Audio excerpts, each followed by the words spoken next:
Hello and welcome to National Focus. I am Julian Morris. In the headlines, the Discover Dominica Authority launches 2026 Tourism Awareness Program. Dominica marks World Environment Day with call for environmental action, and IICA reaffirms support for agriculture and food security in Dominica. The details of the headline stories and more when we return.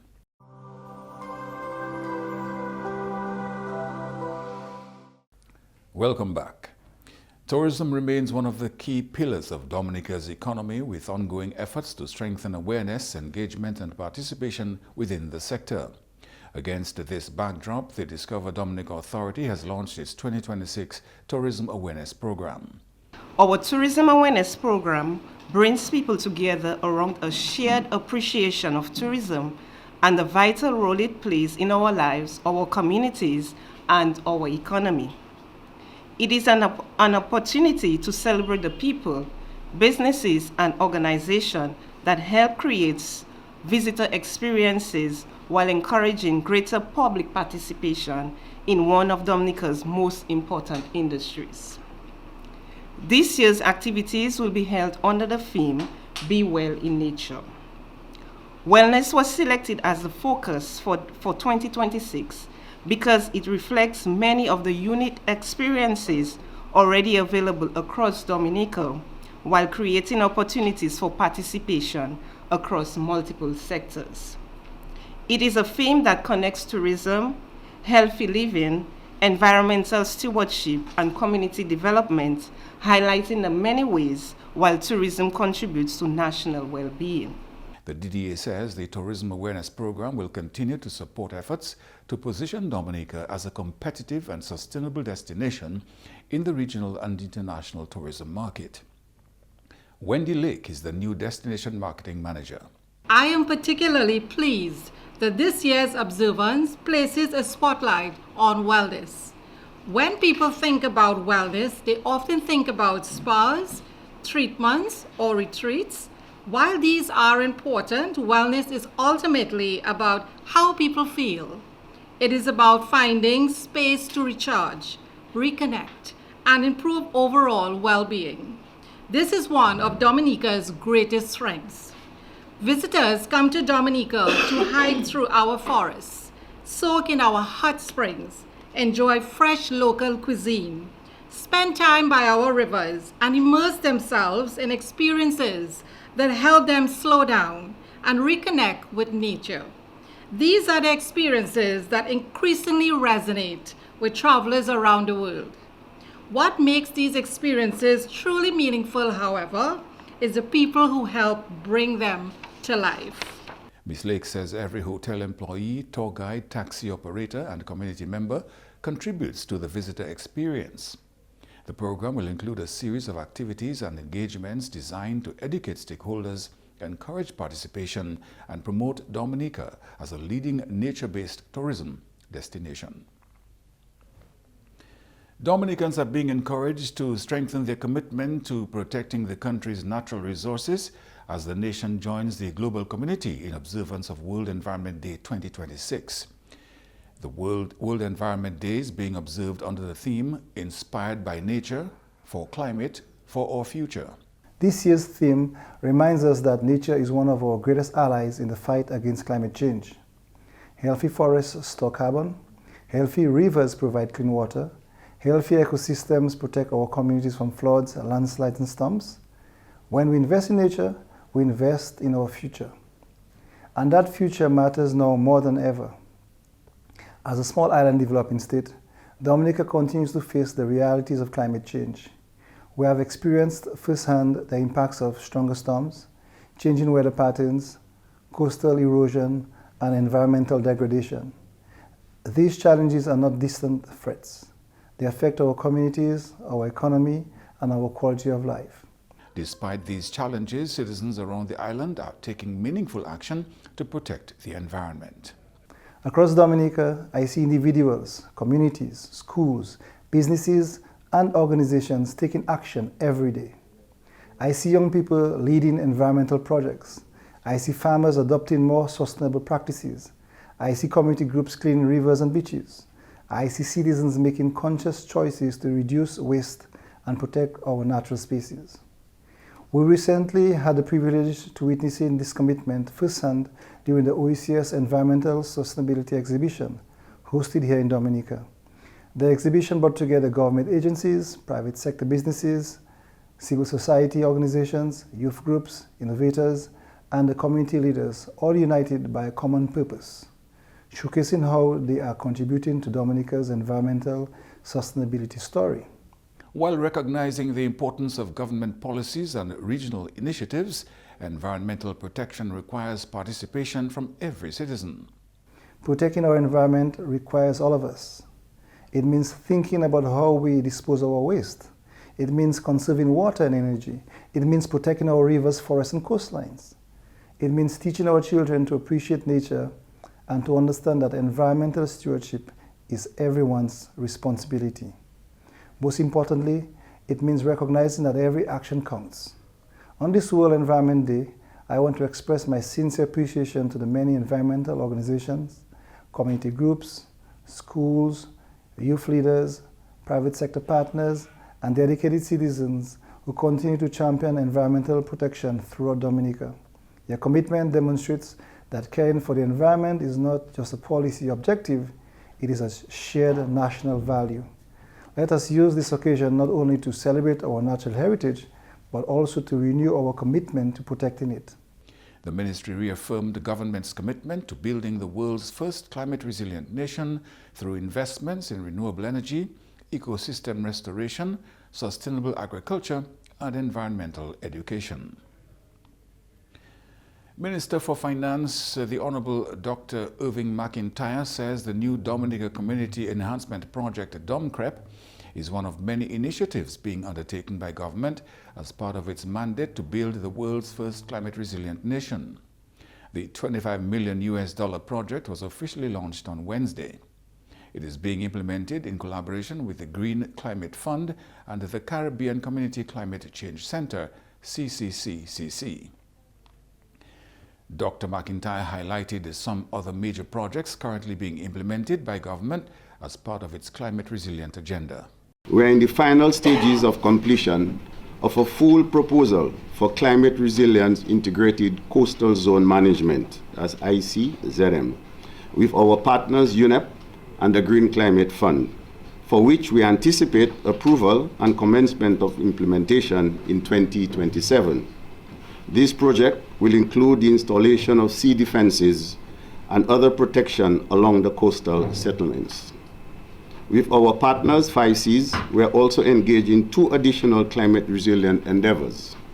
The first is in an integrated climate adaptation, climate resilient concept note to the Green Climate Fund, this time focusing on developing cross-cutting climate resilience in health, education, and the agricultural sector. Building resilience in the country's water system is another priority for government. The second is a full proposal for Dominica climate elucidation for adaptive resilience in the water, that is the declare water. This project is intended to upgrade and build further resilience in our water systems. In addition, we have received an initial disbursement of EC $3.7 million from the Green Climate Fund to commence national climate adaptation planning. This will be utilized in collaboration with our national stakeholders for, among other things, infrastructure adaptation designs, adaptation finance modeling, and capacity enhancement of key institutions like Physical Planning Division and the review of environmental climate adaptation policies. We look forward to the public's active participation in these efforts, including the implementation of the DOMCREP project, which is expected to deliver enhanced climate adaptation resilience in 8 selected communities. Key interventions of DOMCREP include the introduction of climate-resilient agricultural techniques and technologies, the retrofitting of critical disaster management infrastructure, and the enhancement of early warning systems to improve preparedness and response capabilities. The Inter-American Institute for Cooperation on Agriculture, IICA, has reaffirmed its commitment to strengthening Dominica's agricultural sector through greater accountability entrepreneurship and food security initiatives. Agricultural entrepreneurship, trade and food security were among the key issues discussed at IICA's National Accountability Seminar held in Dominica this week. Dominica's Minister for Agriculture noted that IICA remains one of the country's most trusted and responsive development partners. Over the past year, IICA has demonstrated remarkable responsiveness to the priorities identified by the ministry. One notable example is the technical assistance provided for the Central Livestock Farms Sustainable Development Plan. When the ministry requested support, IICA responded quickly and professionally. Through the consultancy led by Mr. Dean Avril, a comprehensive 5-year sustainable development and management plan was prepared that addresses critical areas, including breeding systems, nutrition, animal health management, financial sustainability, climate resilience, and operational efficiency. This work will serve as an important blueprint as we transform the Central Livestock Farm into a modern center of excellence that supports national food security, livestock productivity, and agricultural diversification. Government is aiming to significantly increase agriculture's contribution to Dominica's GDP by 2030 through a range of investments and development initiatives. The government of Dominica has set an ambitious target of increasing agriculture's contribution to GDP to 700 million by the year 2030. Achieving this objective requires strategic investment, innovation, strong institutions, and effective partnerships. IICA continues to be one of our most trusted and responsive development partners. IICA says the annual accountability seminar forms part of its commitment to transparency and collaboration while supporting sustainable agricultural development and food security in Dominica and across the region. Held under the theme From Local Fields to Regional Markets, Strengthening Food Security Through Trade, MSMEs and Accountability. The seminar brought together public and private sector stakeholders to discuss agricultural development, food security and economic growth. Participants also explored opportunities and challenges facing agricultural enterprises, as well as strategies to strengthen the sector's contribution to national development. You are watching National Focus. More when we return.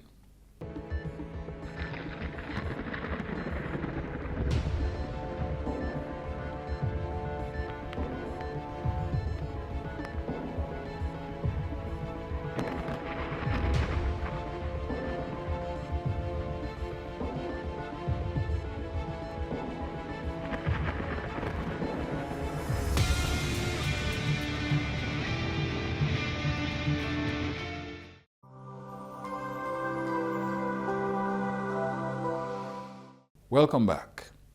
As climate-related impacts continue to intensify across small island developing states, greater emphasis is being placed on strengthening preparedness, early warning systems, and national resilience. It is against this backdrop that Dominica has convened the 6th National Climate Outlook Forum. The forum brought together representatives from government agencies, the private sector, farmers, disaster management officials, and other stakeholders to review climate forecasts and assess the implications for key sectors of the economy. It is something that we experience every day. The farmers feel the effects of the different rainfall patterns. The fishers witness it along the coast, because some areas we can't access anymore to do our line fishing. Some areas we can't use it to send our boats off to sea. The communities where we live, and if you realize that our island is gifted with spaces along the coast, that no one village, except for Bells and Sylvina and maybe Campbell, we don't live more than 1 mile from the coast. So really and truly, our island is a coastal island, a coastal space. And the beauty of that coastal space is what is also important, and what can be affected easily through the effects of climate change. And so if we move further inwards, our ecosystems, our rivers, our waterfalls, our mangroves, our our lakes. All of these are important, but they are being affected. And so in all that beauty, all that nature that we have, nature of the Caribbean, we stand out as one of the most vulnerable countries, the most vulnerable species. The very thing that makes us unique is the very thing that impedes our development and makes us vulnerable. Participants received updates on expected climate conditions and explored strategies to improve preparedness and resilience in sectors such as agriculture, water resources, health, tourism, and disaster risk management. On the April 26th, I happened to be out of state at that time, coming on that very same day, and hearing on the news and social media of some rain that's falling. It's raining. So people indoors and they're chilling. But then when the rain subsided, I mean, you should have seen the entire space. Coming in on a flight to Dominica, the entire coast was scarred. And so this is the realities that we have to face. And that is why your work is so important. Because right on the ground in real time, we see all of you as serious actors coming in to help to secure that space. The 6th National Climate Outlook Forum forms part of ongoing efforts to enhance climate services and support evidence-based decision-making as Dominica advances its climate resilience agenda. The government of Dominica has spent more than $1 million from 2024 to 2025 in preparing shelters for the hurricane season. This year, 2026 season began on June 1 and ends November 30. Local Government Commissioner Glenroy Toussaint says government has been fully involved in preparedness. The government has been really fully involved in the preparedness level of the population. And from a standpoint of shelter, for example, last year, $1.2 million was spent in improving some shelters in Dominica. I mean, that's a significant amount of money spent in enhancing the shelters, because government certainly knows of the importance of ensuring that the facility that you host people during a time of disaster is critical. And so we are pretty pleased of that intervention. Of course, more intervention will continue as we proceed, because we clearly recognize that's significant. So it's a significant investment. And prior to that, that's last year, but in 2024, $2.3 million was spent in improving some shelters. So you know, there has been some investment in terms of enhancing the physical structure of some of those shelters. He reiterates the shelter rules that residents must observe. We're asking people, for example, we should all prepare to have our little kit. So you come to the shelter, you come with at least 3 or 4 bottles of water, because in the immediate shelter is just for 24 to 48 hours. That's what we do. After the system has passed, we allow people to go out there and do their own assessment of the facility or the building or the houses, and then the state will kick in as to what happens next. So we encourage people to come to the shelter with some water, some supplies to last you at least for 24 to 48 hours. We're talking of people with medication. You have to work with that because it's important. You have to take your medication. So those people, medication. Some people do come with their belongings, like their passports and all of those things, because they believe if it's left in the home, something may happen to it, and that's fine, but you have to ensure that it's secured. We're also saying that, and I continue to emphasize year in, year out, that there shall be no pets. The Commissioner urges shelter users to cooperate with shelter wardens. So no knife, no ice pick, no guns, no weapon, no spray, or you call it the spray? The pepper spray, no pepper spray. Nothing is allowed in the shelter. And all we're asking people is just to cooperate, because we are in it together. We are coming at a particular place to secure and to rescue. And what I would want to encourage is a little more prayer. We should pray every day, by the way. But a little more prayer, a little more coming together, and let us collectively do what we have to do to protect each other. That is what it is, you know? We're protecting each other. And so we are really encouraging that. We want people to understand too, and I must say, hats off to our volunteers. We have shelter managers who are volunteering to serve the communities. And sometimes, you know, I will tell you an experience we had after Maria. we had a significant exodus of shelter managers because they were verbally abused and all of that, and people did not recognize. And I understand the confusion and the challenge too, recognize of the role that they play. And as demand for skilled workers continue to grow, greater emphasis is being placed on technical and vocational education as a pathway to employment, entrepreneurship, and national development. Reflecting this commitment, the Ministry of Education today launched the TVET Showcase 2026. I also came here to tell you how so very proud I am of you and your work. As I look around, I didn't just see items on display or projects. I saw solutions. I saw dollars. I saw Dominicans using more of what is made in Dominica. And there's no reason why we cannot use what is made in Dominica. Look at me this morning. And people tell me I put on weight. Maybe it's not really true. More than 5 years ago, this outfit was made for me by a TVET teacher. And every time I went to a meeting, whether at home or abroad, somebody comments about this outfit. So what is wrong with us not wearing what is made local? I saw furniture built by hands that learned carpentry, and dresses that could be worn by professionals to work. I even saw some paintings that could enhance the wall of any five-star hotel. I saw so much already. Minister for Health, Wellness and Social Services, Honorable Kasani Laville, addressed the opening ceremony on behalf of Prime Minister Honorable Roosevelt Skerrit. TVET transforms talent into opportunity. TVET transforms ability into income. TVET transforms dreams into careers.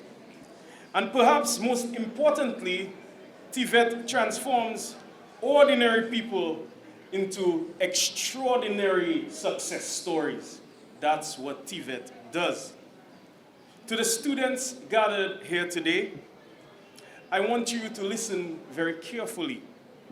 When Ronald started, nobody knew where his journey would lead. Today, he's absolutely a success story. Tomorrow, the next success story could be sitting or standing right here in our midst from one of the schools, from one of you. The next chef might be here. The next engineer might be here. The next fashion designer. Well, obviously the next fashion designers are obviously here. I can see it. The next software developers might be here. The next business owners might be here. The next Ronald Winston might be here. Never underestimate where your skills can take you. And now your weather update. A weak tropical wave is approaching the area. Expect partly cloudy to cloudy periods with a few showers during the day. An increase in moisture levels is possible during the late night to early morning period. High concentrations of Saharan dust are expected to move across the region from tonight into Saturday, resulting in poor and unhealthy air quality, low visibility, and warm, uncomfortable conditions. Persons with asthma, allergies, and other respiratory conditions are encouraged to limit prolonged outdoor activities where possible and take extra precautions to avoid health complications. Hazy conditions are expected to linger into next week at lower concentrations. Slight to moderate seas are possible during the next 24 hours. Waves are forecast to be near 3 feet along the western coast and up to 7 feet along the eastern coast. Small craft operators should carry navigational devices and exercise caution due to low visibility. And that's all for this edition of National Focus. Be sure to follow GIS Dominica on Facebook, YouTube, and on Twitter. You can also drop us an email at gis@dominica.gov.dm. From all of us here, the GIS News Production Team, I am Julian Morris. Thanks for watching.